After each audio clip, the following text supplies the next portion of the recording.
The massive alien ship hung in space like a dark mountain.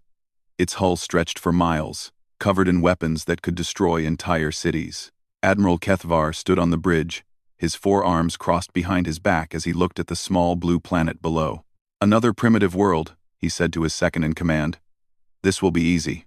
For 50 years, the Zephyrian hegemony had been taking over star systems across the galaxy. 12 different alien races worked together under one banner, crushing anyone who stood in their way. They had destroyed civilizations that were thousands of years old. They had burned worlds that refused to surrender. Now they had come to Earth. Kethvar had studied the reports about humans. These creatures lived on just one planet and a few small colonies. Their ships were slow and used old technology. They had no energy shields, no plasma weapons, no faster-than-light missiles. They still used metal bullets and rocket fuel. "Send the surrender message," Kethvar ordered. The communication officer, a being with purple skin and 6 eyes, nodded. "Broadcasting now, Admiral." The message was simple and had been used on hundreds of worlds before. "Surrender now or face complete destruction. Join the hegemony as slaves or watch your species burn." Kethvar expected the usual response: fear, panic, maybe some desperate begging. Most primitive species gave up within hours when they saw the size of the hegemony fleet. Instead, something different happened. A calm voice came through the speakers. It belonged to a human female, speaking in clear, steady tones. "This is Ambassador Sarah Chen of the United Earth Defense Council. We have received your demand for surrender." Kethvar leaned forward. The human sounded almost bored. "We reject it completely," Chen continued. The alien crew exchanged looks. This was unusual but not unheard of. Some species tried to act brave before they gave up, but Chen was not finished. "For the past 2 years, we have tried to contact your fleet with offers of peace. We have sent diplomatic messages. We have offered trade agreements. We have proposed cultural exchanges. Every single message was ignored." Kethvar frowned. This was true, but irrelevant. The hegemony did not negotiate with primitives. "We have offered you our friendship," Chen said. "We have shown you our willingness to coexist peacefully. You have chosen to respond with threats of war and slavery." The human paused. When she spoke again, her voice was colder. "This is our final warning. You have 72 hours to withdraw all ships from our solar system. Leave now, and there will be no conflict between our peoples." Kethvar laughed. Several of his officers joined in. The idea that these primitives could threaten the mighty hegemony was absurd. But Chen was still talking. "If you choose to stay, if you choose to attack our worlds, then you will face the consequences of your decision. You will learn what happens when someone threatens humanity's home. You will discover what we are capable of when we fight for our survival." The transmission paused again. In the silence, Kethvar could almost feel the human's eyes staring at him through space. "You came here thinking we would be easy prey. You looked at our simple ships and old weapons and decided we were weak. You made the same mistake that many others have made throughout our history." Chen's voice grew harder. "You forgot that sometimes the most dangerous enemy is the one who has nothing left to lose. You forgot that cornered animals fight the hardest. You forgot that we humans have spent our entire history learning how to kill things that are bigger and stronger than we are." The alien bridge had gone completely quiet. Every officer was listening now. "We did not want this war," Chen said. "We tried to avoid it. But you have chosen this path. You have decided that our home, our families, our children are acceptable targets for your conquest." The transmission crackled with static for a moment. "So let me be very clear about what happens next. You have 72 hours to leave. If you are still here when that time expires, we will consider it an act of war. We will respond accordingly." Chen paused one last time. "And when we do respond, when we show you what humans are really capable of, remember that you chose this. Remember that we warned you. Remember that you could have left in peace." The transmission ended. Kethvar stared at the communication console for a long moment. Around him, his crew waited for orders. "Sir?" asked the purple-skinned officer. "Should we begin the attack?" Kethvar considered this. The human's words had been strange. Most primitives either begged for mercy or made empty threats about their ancient gods protecting them. This human had sounded different. She had sounded confident. But confidence meant nothing against superior firepower. No, Kethvar said finally. Let them have their 72 hours. It will give them time to think about their situation. Maybe they will come to their senses. He turned to his tactical officer. How many ships do the humans have? Approximately 200, sir. Most are converted civilian vessels. Their largest warship is only half the size of our smallest destroyer. And we have? 3,000 ships, sir. Plus orbital bombardment platforms and assault troops. Kethvar nodded. The numbers spoke for themselves. Even if every single human ship fought to the death, they could not hope to stop the hegemony fleet. Prepare for invasion, he ordered. When their deadline expires, we move forward. This will be over quickly. But as his officers hurried to carry out their orders, Kethvar found himself thinking about the human's words. There had been something in her voice that bothered him, not fear or desperation, but something else. It almost sounded like pity. He shook his head. Primitives often said strange things when faced with death. It meant nothing. In 72 hours, the human homeworld would belong to the hegemony. Their species would serve as laborers and soldiers. Like all the others before them. It would be easy. It always was. 72 hours later, Admiral Kethvar gave the order to attack. The hegemony fleet moved forward like a steel wave. 3,000 ships advanced toward Earth, their weapons charging and their shields glowing. It was the largest invasion force the galaxy had ever seen. Kethvar watched from his command chair as the human fleet moved to meet them. 200 small ships spread out in a thin line between the aliens and their home planet. It looked pitiful. Sir, the humans are moving into attack formation, reported his tactical officer. Kethvar studied the display.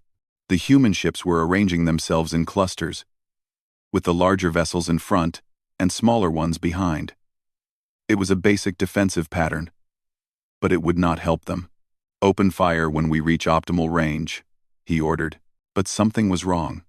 As the two fleets grew closer, Kethvar noticed that the human ships were not slowing down. They were speeding up. Sir, the enemy vessels are accelerating directly toward us, the tactical officer said, confusion in his voice. Are they trying to ram us? Asked another officer. Kethvar had seen desperate tactics before, but this seemed like madness. A few ramming attacks might damage some ships, but they would not stop an entire fleet. The first shots were fired by the hegemony's long-range weapons. Bright beams of energy lanced through space toward the human ships. Several hits connected, tearing holes in metal hulls and sending debris spinning away. But the human ships kept coming. They are not retreating, sir, the tactical officer reported. Even the damaged vessels are maintaining course. This was unusual. Most species pulled back their wounded ships to safety. These humans seemed to be using their damaged vessels as shields for the others. Then the human weapons opened fire. The aliens had expected primitive missiles and kinetic rounds. What they got was much worse. The human ships launched everything at once. Nuclear missiles, railgun slugs, plasma torpedoes that should not have existed on primitive ships, and weapons that the hegemony computers could not even identify. How do they have plasma weapons? Kethvar demanded. His intelligence officer checked his displays frantically. Sir, our reports show they should not possess this technology. The human attack was not just surprising because of their weapons, it was surprising because of how they used them. Instead of aiming for the largest targets, they focused on specific points in the alien formation. They went after command ships, communication vessels, and supply craft. They know our fleet structure, the tactical officer said with growing alarm. They are targeting our weak points. The human ships reached the alien fleet and chaos erupted. Instead of trying to fight in neat formations like civilized beings, the humans scattered and attacked from all directions at once. They used their smaller size to dart between the massive alien vessels, firing at close range, before spinning away. Kethvar watched in shock as a human destroyer, its hull cracked and bleeding air, rammed itself into the side of a hegemony cruiser. The explosion took out both ships. "Sir, the humans appear to be using kamikaze tactics," an officer reported. But it was worse than simple suicide attacks. The humans were coordinating their sacrifices. When one ship made a ramming run, others would follow up immediately to attack the confused survivors. Captain Maria Santos piloted her ship, the New Harmony, through a storm of enemy fire. Half her crew was dead, and her ship was falling apart, but she was not done fighting. "Target that command ship," she ordered her weapons officer. "Give them everything we have." "Ma'am, we only have 3 missiles left." "Then, make them count." The New Harmony dove toward a massive alien battleship. Enemy guns tracked her movement, filling the space around her with deadly beams. Her shields were down, and her armor was melting, but she held her course. At the last second, she fired her remaining missiles and pulled her ship into a sharp turn. The missiles struck the alien ship's bridge just as its own weapons destroyed the New Harmony. Santos died with a smile on her face, knowing she had just killed an alien admiral. This scene repeated itself across the battlefield. Human ships fought with a fury that the aliens had never encountered. When their main weapons were destroyed, they used their backup guns. When their guns were gone, they used their engines as weapons. When their engines failed, they used their ships as guided missiles. "Sir, we are taking heavy casualties," the tactical officer reported to Kethvar. "The humans are fighting beyond all tactical reason." Kethvar stared at his casualty reports. In just 2 hours of fighting, the hegemony had lost over 300 ships. The humans were down to less than 50 vessels, but they had made every loss cost dearly. "How is this possible?" he muttered. His intelligence officer looked up from his console, his purple face pale. "Sir, I am detecting massive energy signatures from the inner solar system." "What kind of energy signatures?" "Unknown, sir. But they are big, very big." Kethvar felt a cold fear growing in his stomach. "Show me." The main display switched to a view of the solar system. What Kethvar saw made his blood freeze. Dozens of new contacts were appearing throughout the system. Space stations that had looked like simple mining platforms were suddenly bristling with weapons. Asteroid bases that should have been empty were launching fighters. Even the moons around the gas giants were lighting up with energy signatures. "Sir, we are detecting new human fleets approaching from multiple directions," the tactical officer said, his voice shaking. "Hundreds of ships. That is impossible," Kethvar snarled. "Our intelligence said they only had 200 ships total." "Our intelligence was wrong, sir. More human ships were appearing every minute. They came from hidden bases scattered throughout the solar system. Some rose from underground facilities on planets that were supposed to be uninhabited. Others emerged from asteroid belts, where they had been hiding among the rocks. The humans had not put all their ships in one place for the aliens to destroy. They had spread them out, hidden them, and waited for the perfect moment to strike. "Admiral," his communications officer called out, "we are receiving a message from the human commander." "Put it through." Sarah Chen's face appeared on the screen again.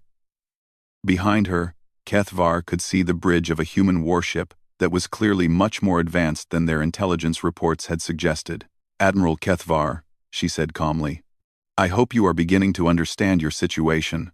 Kethvar said nothing. "You came here expecting to fight farmers and merchants," Chen continued. "Instead, you found wolves.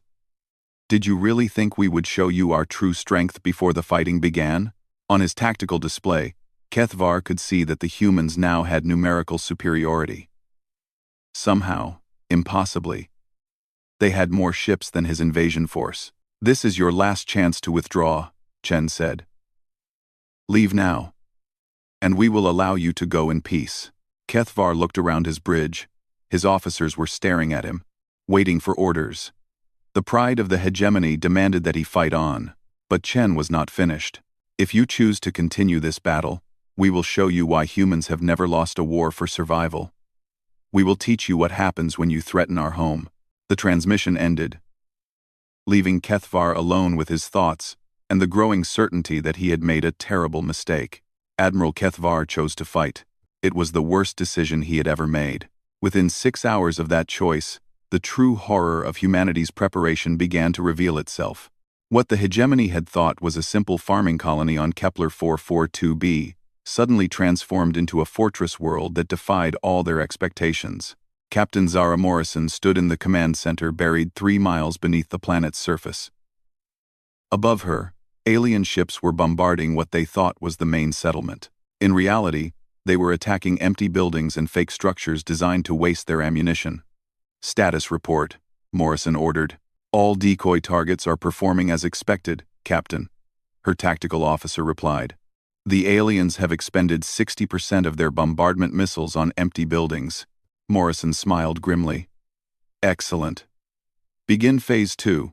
The planet's surface erupted in 1,000 different places at once.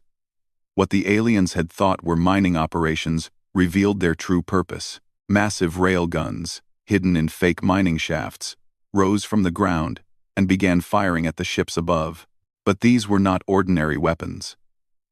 For 3 centuries, humanity had been haunted by a single terrifying question. What if we are not alone? And what if they want to destroy us? This fear had shaped everything about human civilization. Every colony was built with invasion in mind. Every structure had a military purpose. Every citizen was trained for war. The mining equipment on Kepler 442b had been designed to move mountains. With some modifications, it could also launch chunks of metal at incredible speed toward targets in orbit. "Direct hit on enemy cruiser," reported the weapons officer. "Hull breach detected. They're losing atmosphere." Morrison watched the tactical display as more hidden weapons revealed themselves across the planet. Anti-aircraft guns rose from farms. Missile batteries emerged from schools and hospitals. Even the planet's weather control systems had been weaponized, creating electromagnetic storms that interfered with alien sensors. "Captain, we're receiving reports from other worlds," the communications officer announced. "The defense plan is working everywhere," Morrison nodded. This was not just one planet fighting back. This was the result of 300 years of human paranoia and preparation. On Earth itself, Ambassador Sarah Chen coordinated the defense from a command bunker that had been built into the planet's core. Around her, displays showed the status of human forces across dozens of star systems. "Report from the Proxima colony," an aide announced. "They've successfully destroyed 2 alien supply convoys using converted cargo ships. And New Geneva? The aluminum processing plant has been converted to weapons manufacturing as planned. They're producing plasma torpedoes at 3 times the expected rate." Chen studied the reports flowing in from across human space. Everything was going according to the plan that humanity had spent centuries developing. The plan was simple. Make every world a trap, every battle costly, and every victory meaningless. The hegemony was discovering that humans did not fight like other species. When most civilizations went to war, they followed rules. They protected civilian areas. They targeted military installations. They tried to minimize casualties. Humans did none of these things. On the agricultural world of New Eden, farmer soldiers had turned their entire planet into a weapon. They used their knowledge of chemistry to create poisonous gases that killed alien ground troops. They modified their crop-spraying aircraft to deliver biological weapons. They even weaponized their livestock, implanting explosives in farm animals and letting alien forces capture them. Captain Thexmar, of the Hegemony Third Fleet, had landed on New Eden expecting to secure food supplies for his ships. Instead, he found himself trapped in a nightmare. "Sir, we've lost contact with the 7th Landing Division," his aide reported. "What happened to them?" "Unknown, sir. They reported entering a farming settlement to secure grain stores. Then their communications went silent." Thexmar activated his vehicle's long-range scanners. What he saw made his blood turn cold. The farming settlement was empty, but it was not abandoned. It was a trap. The grain silos were filled with explosives. The farmhouses contained automated weapon systems. Even the fields themselves had been planted with mines disguised as vegetables. "Pull back all ground forces," he ordered. "This entire planet is a weapons platform." But it was too late. As his ships tried to retreat, the farmers revealed their final surprise. The irrigation systems that watered their crops had been converted into massive electromagnetic pulse generators. A wave of energy swept across the planet, disabling every piece of alien technology on the surface. Thexmar's ships fell from the sky like broken toys. This was happening on world after world. The hegemony had expected to fight a military. Instead, they were fighting an entire civilization that had been designed from the ground up for total war. Every human child learned basic military tactics in school. Every adult could operate weapons and explosive devices. Every colony had hidden bunkers stocked with supplies that could last for years. The aliens began to understand that they were not fighting against humanity's military. They were fighting against humanity itself.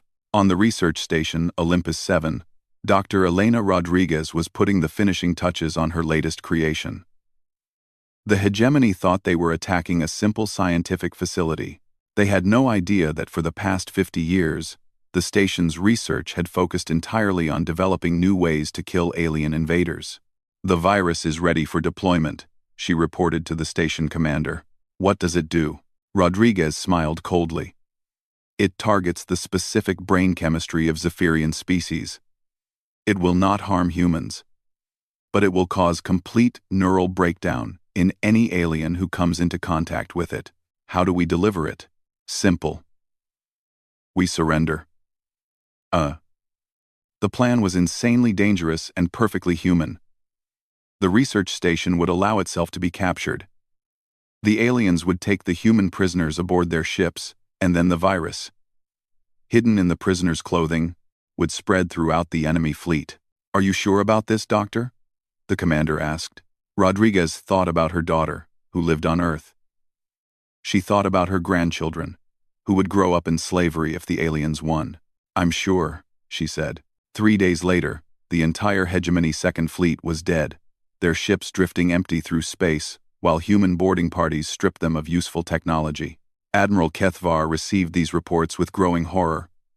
His invasion force was not just being defeated, it was being systematically destroyed by an enemy that fought without honor, without mercy, and without limits. "Sir, we've lost 12 more worlds," his aide reported. "The humans are using tactics we've never encountered." "What kind of tactics?" "They're turning everything into weapons, sir. Civilian structures, industrial equipment, even their children's toys. We found explosive devices hidden inside teddy bears." Kethvar closed his eyes. This was not war as the hegemony understood it. This was something far worse. "Sir, there's more." The aide continued nervously. "The humans appear to be enjoying this." "What do you mean?" "Our intercepted communications show them laughing, sir. They're making jokes about our casualties. Some of them are treating this like a game." Kethvar felt sick. He had fought many wars, but never against an enemy that took joy in destruction. The truth was that humans had spent their entire history fighting things that were bigger, stronger, and more dangerous than they were. They had learned to use cunning instead of strength, creativity instead of power, and ruthlessness instead of honor. For 3 centuries, they had prepared for this exact moment. They had built their entire civilization around the idea that someday, something would come to destroy them. Now that day had arrived, and humanity was ready. The sleeping giant had awakened, and it was angry. 6 months into the war, Admiral Kethvar realized that the hegemony was losing. It was not just the casualty reports, though those were bad enough. Half his fleet was gone, destroyed by an enemy that should have been crushed in the first week. It was not just the failed invasions, though every single human world had become a death trap that consumed ships and soldiers. It was the fact that the humans were getting stronger. "Sir, we have a problem," his intelligence officer announced during the daily briefing. Kethvar looked up from his reports. These briefings had become exercises in absorbing bad news. "What now?" "The humans are using our own weapons against us." The officer activated a holographic display showing the wreckage of a hegemony destroyer. The ship had been completely gutted, but not by human weapons. It had been destroyed by its own plasma cannons. "How is this possible?" Kethvar demanded. "Our analysis suggests that the humans boarded the vessel, captured the crew, and then spent several days learning how the weapons systems worked. They then modified the ship and used it to attack our supply convoy. Kethvar stared at the image. They learned our technology in just a few days? It appears so, sir. And they did not just copy it, they improved it.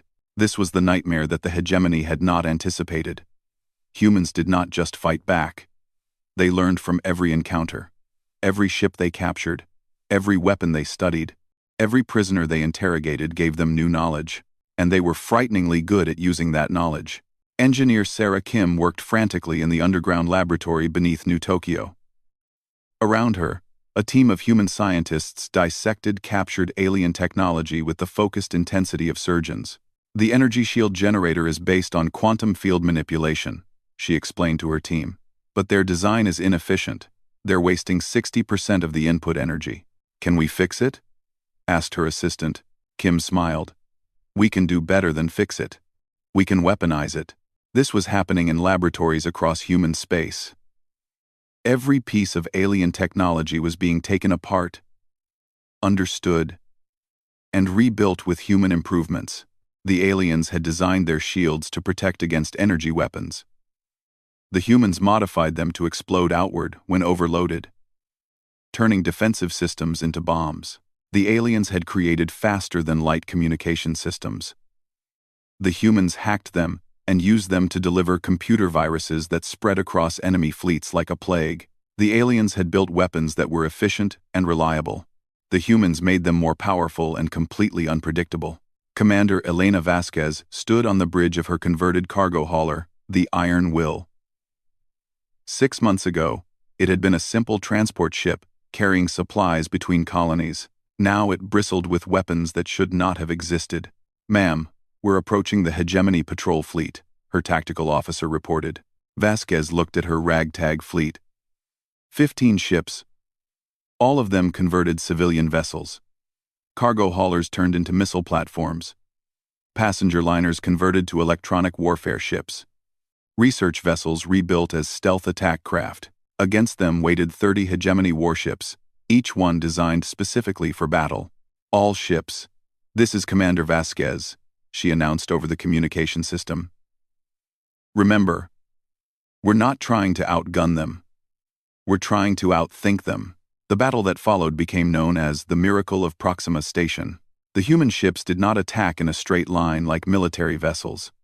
Instead, they scattered in all directions, each one following a completely different strategy. The cargo haulers used their massive storage bays to launch clouds of small missiles that overwhelmed enemy defenses. The passenger liners used their powerful communication systems to jam alien sensors and coordinate attacks. The research vessels used experimental weapons that the enemy had never seen before. But the key to victory was not any single weapon or tactic. It was the way the humans thought about warfare. The hegemony ships tried to fight according to established military doctrine. They formed proper battle lines. They targeted the largest threats first. They followed rules of engagement that had been developed over thousands of years. The humans ignored all of those rules. Instead of targeting the largest ships, they went after support vessels. Instead of forming battle lines, they used hit-and-run tactics that kept the enemy confused. Instead of following military protocol, they improvised constantly. When Vasquez's ship lost its main engines, she used the ship's artificial gravity system to slingshot around a nearby asteroid and ram an enemy cruiser. When another human vessel ran out of missiles, the crew used the ship's mining equipment to fire chunks of metal at incredible speeds. The aliens had never faced enemies who fought like this. Their computer systems could not predict human tactics because humans made up new tactics during the battle. Sir, we cannot maintain formation, reported the Hegemony Fleet Commander to Admiral Kethvar. The enemy ships are attacking from impossible angles. How are they impossible? They're using civilian equipment as weapons, sir. Our tactical computers don't know how to respond to attacks from modified farming equipment and construction tools. Within 4 hours, the Hegemony patrol fleet was completely destroyed. Not a single human ship was lost, though several were badly damaged. The victory at Proxima Station sent shockwaves through the alien alliance. For the first time in their history, the mighty Hegemony had been defeated by converted civilian vessels. But the humans were not finished. They had learned something important from the battle. They did not need to build military ships from scratch. They could take any vessel and turn it into a weapon of war. Within weeks, every human transport ship, mining vessel, and research platform had been converted for combat. The aliens found themselves facing not just a military, but an entire civilization that had transformed itself into a weapon. Dr. Marcus Webb studied the psychological profiles of captured alien prisoners in his research facility on Mars. What he found disturbed him, but it also gave him hope. The alien soldiers are showing signs of severe mental stress, he reported to military command. What kind of stress? Asked General Harrison. Fear, sir. They're afraid of us. The doctor pulled up brain scans of hegemony soldiers. Their neural patterns show constant anxiety. They're not sleeping properly. They're jumping at shadows. Some of them are refusing to board ships for combat missions. This was something the aliens had never experienced before. In all their previous conquests, they had been the monsters that other species feared. Now they were on the other side of that equation. Human psychological warfare was unlike anything in the galaxy. Where other species tried to break enemy morale through displays of superior firepower, humans attacked the mind directly. They broadcast recordings of alien screams to enemy fleets. They sent packages containing the personal belongings of dead soldiers to alien families. They even used captured alien communication systems to send fake orders that led enemy ships into traps. Sir, we're receiving reports of mutinies across several fleets, Kethvar's aide informed him. Mutinies? Yes, sir. Alien crews are refusing to fight. Some ships have simply left the battle zone without orders. Kethvar was not surprised. He had read the reports from the front lines, stories of human soldiers laughing as they died, of civilians who treated war like a game, of children who drew pictures of dead aliens and gave them as gifts to their teachers. The hegemony was learning that humans did not just fight differently, they thought differently. Where aliens saw war as a terrible necessity, humans seemed to see it as a natural part of life. Sir, there's something else, the aide continued nervously. What? The humans are singing. Kethvar looked up sharply. What do you mean, singing? Our intercepted communications show human soldiers singing songs while they fight, sir. Battle hymns. Victory chants. Some of them are making up new songs about killing us. The Admiral closed his eyes. This was beyond his understanding. How could any species find joy in destruction? But perhaps that was the point. Perhaps the humans had learned something about war that the rest of the galaxy had missed. Perhaps the species that enjoyed fighting was always going to beat the species that feared it. Sir, the aide said quietly. What are your orders? Kethvar looked at his casualty reports one more time. The hegemony had started this war with 3,000 ships and millions of soldiers. Now they had less than half that number, and the remainder were demoralized and afraid. The humans, meanwhile, seemed to grow stronger with each battle. Prepare a message to the Hegemony Council, he said finally. What should it say, sir? Kethvar thought about Sarah Chen's warning, given so long ago. She had told them they were making a mistake. She had warned them about the price of this war. Now he was beginning to understand what she had meant. 18 months after the first warning, the war ended. It did not end with a final battle or a desperate last stand.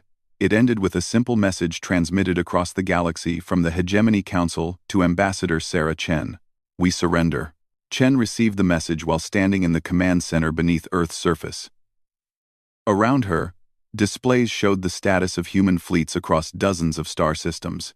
Green lights indicated successful missions. Red lights showed ongoing battles.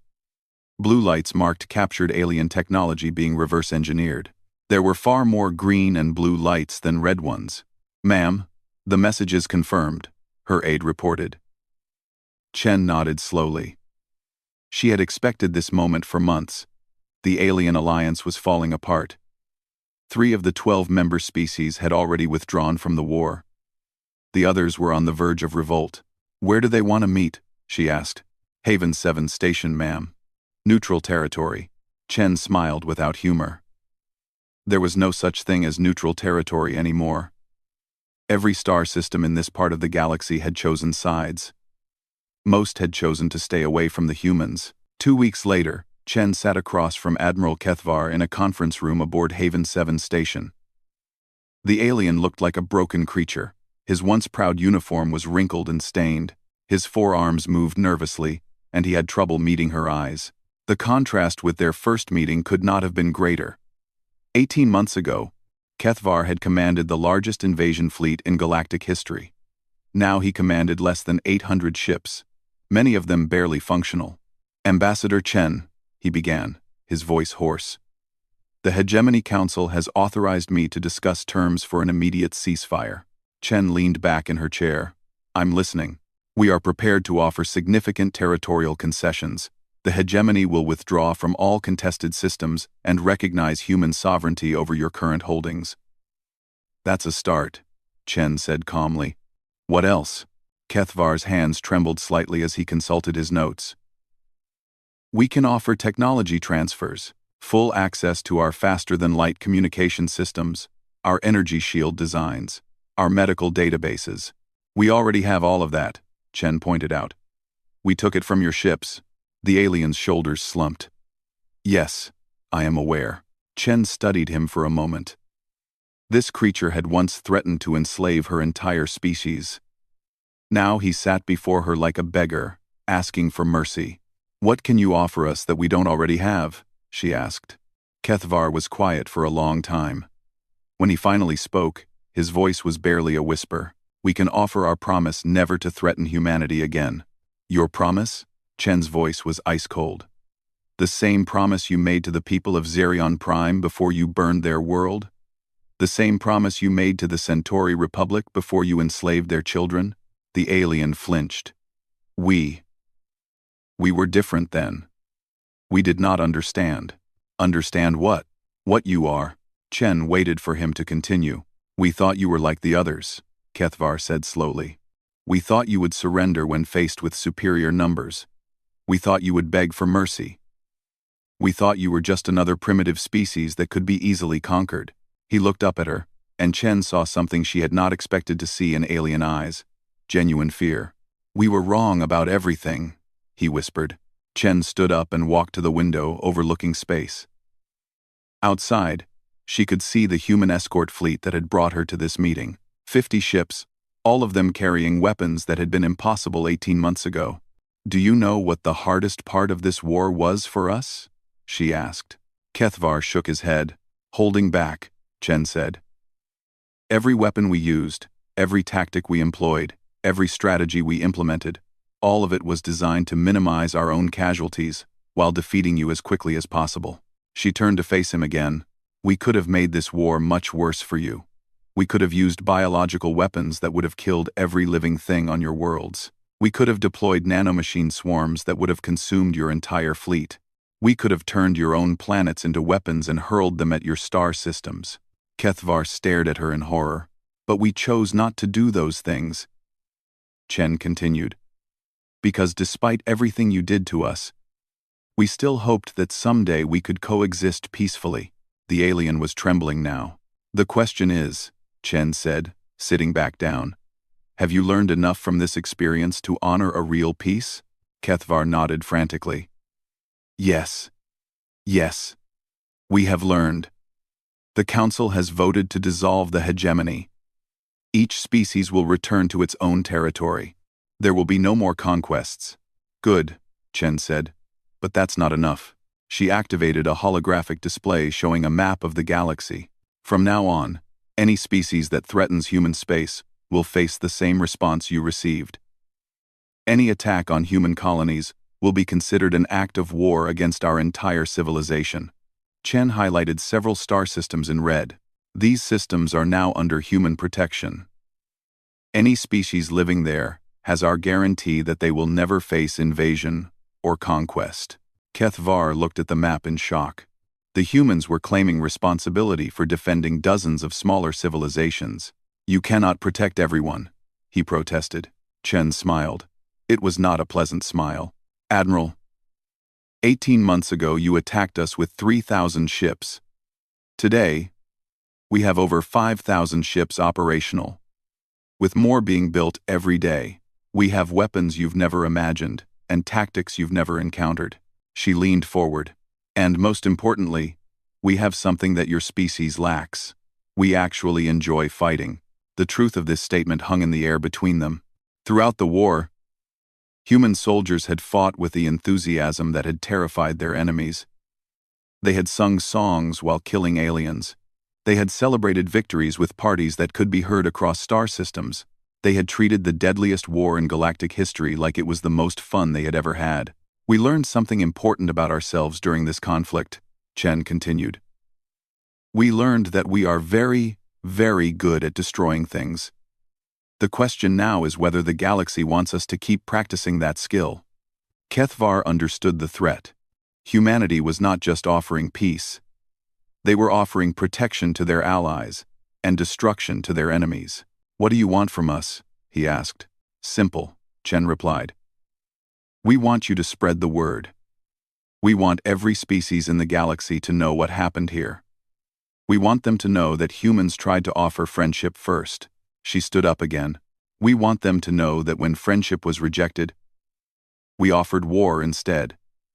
And we want them to know which one we're better at providing. The peace treaty was signed 6 hours later. The hegemony agreed to pay reparations, share all their technology, and withdraw from dozens of star systems.